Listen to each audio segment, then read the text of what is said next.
This was perfect until a tree and a dragon showed up.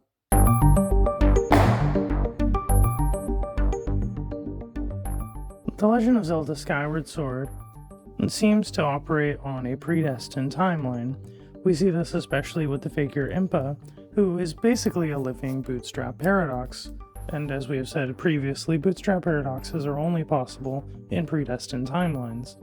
For example, whenever Link first meets her, she is an old woman who already seems to know everything that's going to happen, even though it hasn't happened yet.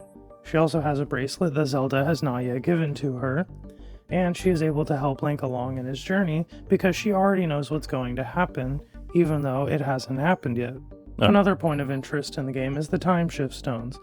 On their own, they seem to merely be a window into the past, but don't really have any true effects of time travel. However, we find out that this is actually not true, and that the time shift stones do have an impact on history. There is an incident where Link is able to meet a dragon in the past and interact with him through the time shift stones. He then uses another time shift stone to de-age a tree and take its seed, so that he can use the time gate to travel back in time and plant the tree. He then returns to the present and is able to collect the fruit from the tree now that all the time has passed. He then takes that fruit from the tree and gives the fruit to the dragon so that it will not die of the disease, which allows it to continue to live. There are two main problems with this.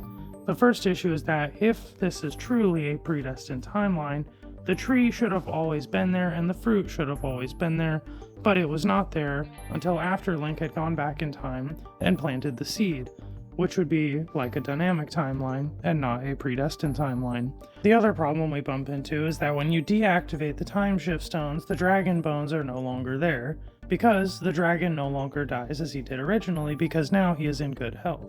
Again, if this were a predestined timeline, the dragon would always die, and the bones would be there regardless of you healing him, or it would be the other way around, and it would be that the dragon bones were never there because he was inevitably healed.